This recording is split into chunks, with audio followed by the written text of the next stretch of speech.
broadly explained about the reform steps which were taken during the previous 14 to 19 tenure of this government. And after the 2019 elections, the July budget was presented. Post that, immediately, in this very hall, we met several times, over several fortnights, when we had to respond to the call of the hour, the need which was felt by the SMEs and many others.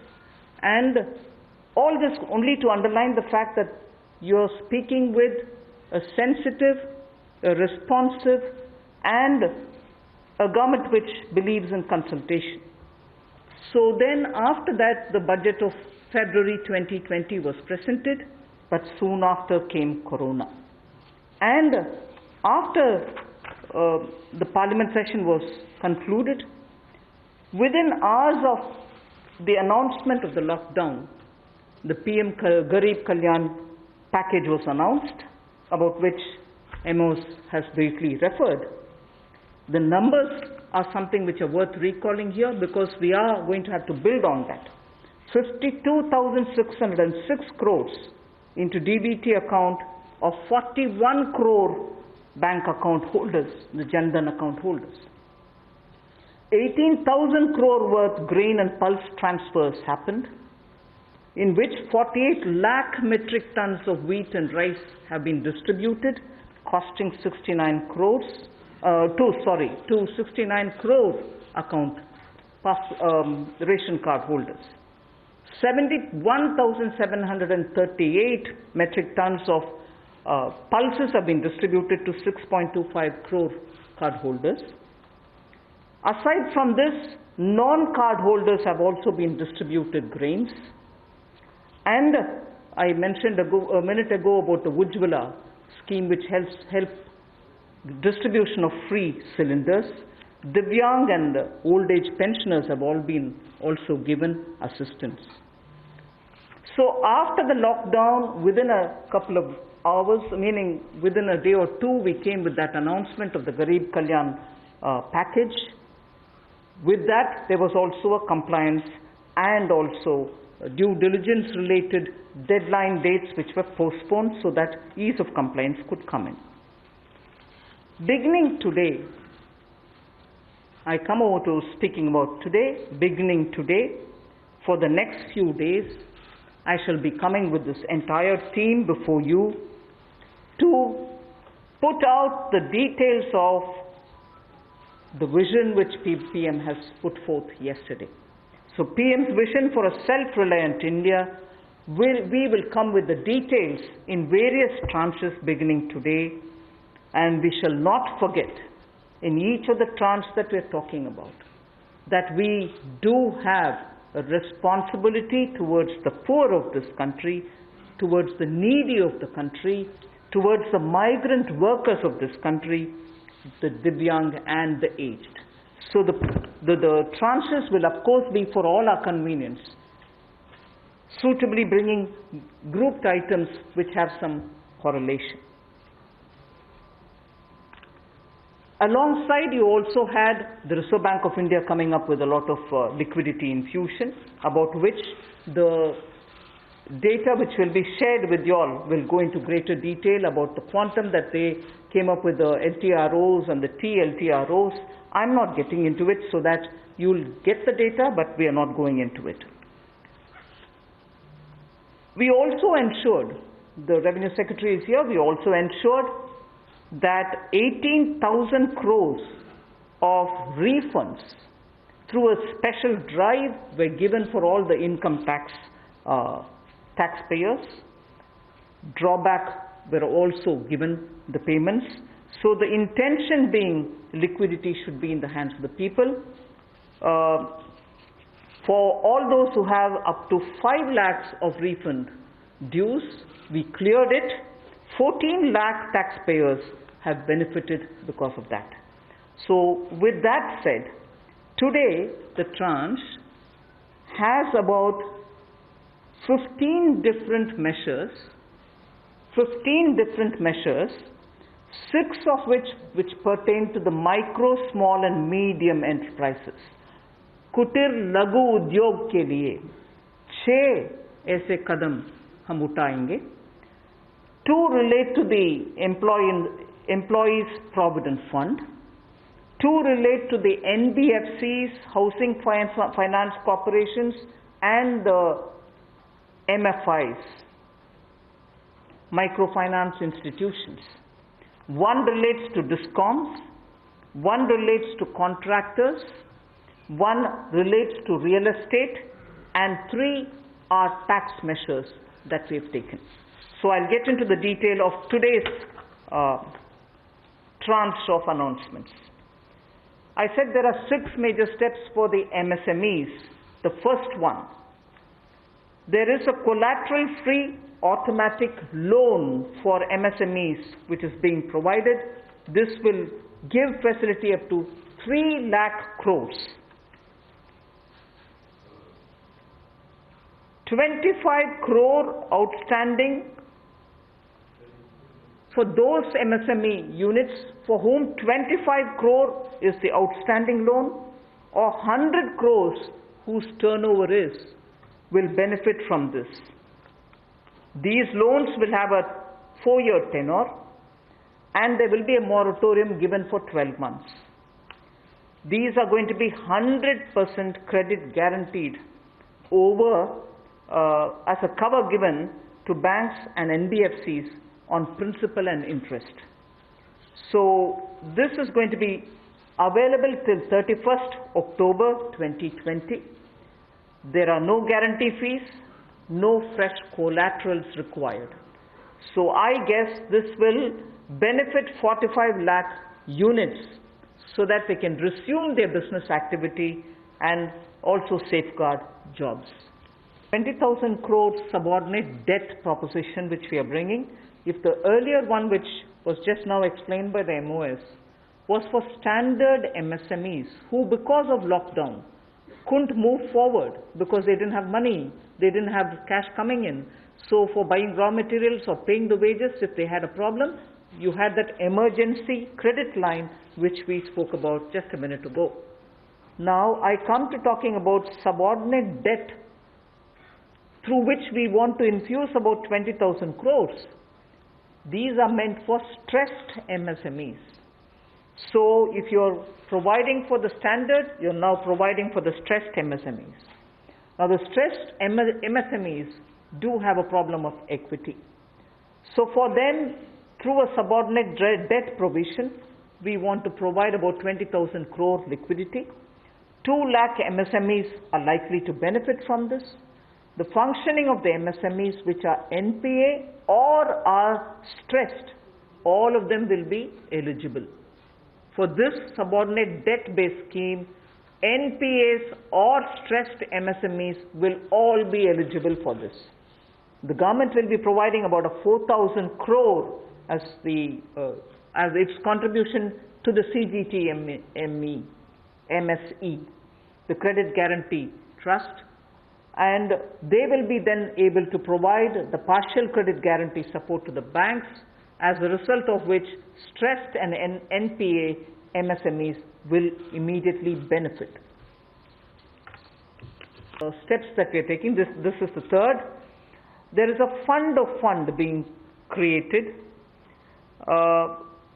for infusing about 50,000 crore as equity into the MSMEs. This will benefit those MSMEs who have the potential and who are viable. So we spoke about those who are standard, we spoke about those who are NPAs and stressed. Now I'm talking about MSMEs who may be doing viable business and who need hand-holding because of the situation thanks to the COVID. So this fund of fund, with a corpus of 10,000 crores, through mother fund and daughter fund framework, will be able to provide the growth potential MSMEs greater support, and this we think will help MSMEs to expand their capacities, and this will also encourage them eventually to get listed in the markets which they can choose. And the next one is something which all of us have been waiting for a long time, about the definition of MSMEs. I'm sure you heard from several sources that this discussion has been going on. We have now come to a stage where we can happily announce that the definition is being changed in favor of the MSMEs. Because there was always this fear in very successful MSMEs also, that if they outgrow the size of what is defined as an MSME, they lose the benefits that they get as an MSME itself. So outgrowing this definition meant outgrowing and going out of receiving benefits. Therefore, MSMEs preferred to remain within the definition rather than grow. Now what we are coming with is a change in the definition of MSME so that they need not worry about growing in size. They will still be able to get quite a lot of benefits which otherwise, as an MSME, they had got. So now how do we change it? I told you why we are changing the definition. How are the changes being brought about? What exactly is the change which is coming in? The change is that investment limit which defined an MSME is being revised upwards. So you can be a slightly more larger invested company, but you're still going to be considered only as an MSME. And then I'll come to the amounts which is shown in the chart there. But the idea is, even with an increased investment, you'll still be defined only as an MSME. You shall not get out of the benefit which is given to you as an MSME. Second is, additional criteria to define an MSME is being brought in. And that criteria is based on turnover. So that is being brought in newly now. Earlier it was only investment size. Now investment size and or additional turnover size is being brought in. And earlier the distinction which prevailed between manufacturing unit, and therefore their definition was on slightly different account. Service units, their definition was on slightly different criteria. Now that differentiation between manufacturing and service MSME are being removed. Manufacturing MSME or service-based MSME shall all be defined similarly. And then, therefore, the chart that is there before you will tell you what was earlier and what is now. What was earlier defined with an investment of 25 lakh as micro unit will now have investment allowed till 1 crore. So they will still be called a micro unit even if the investment is up to 1 crore. Now, in that, service investments of 10 lakhs were called as micro earlier. Now, because the distinction is removed, service also will have the benefit of being called a micro unit even if the investment is 1 crore. Over and above it, I did say that in addition to investment as a definitional criteria, we are bringing in the criteria of turnover also. So now your investment can be up to 1 crore and your turnover can be up to 5 crore. You shall be called as micro. This or that. Your investment can be 1 crore and your turnover can be 5 crore. Up to 5 crore, you will be micro enterprise. And so on. So small will be up to 5 crore, manufacturing enterprise. Services was up to 2 crore. Now the definition is changed to 10 crores and 50 crores. Investment and turnover. And so on. The table explains it. Move to the fifth step in the MSMEs. I said total 6 measures are getting announced today. Of the 6, the fifth one is that for government procurement, tenders up to 200 crores will no longer be on global tender route, meaning global tenders will be disallowed in government procurement for tenders up to 200 crores. Why is this being done? Majority of the MSMEs in India were unable to supply those big mother units, as you may call, big, large companies, who they were serving all the while. Suddenly the conditions became, based on the global tenders, unmatchable by our MSMEs. So they were disqualified from supplying to companies for whom they actually grew as ancillary units. As a result, many of our MSMEs were not anymore able to participate in supplying products to many of these large units. So by bringing this condition now, we are saying for global tenders worth 200 crores or less, particularly for government procurement, they need not be global tenders at all. So this will make MSMEs do their business with a lot more confidence and carry on with it. Self-reliant India will also then be able to serve Make in India, because small units can now be participant in government purchases. The sixth step towards MSMEs is post-COVID, trade fairs, exhibitions are going to be very difficult.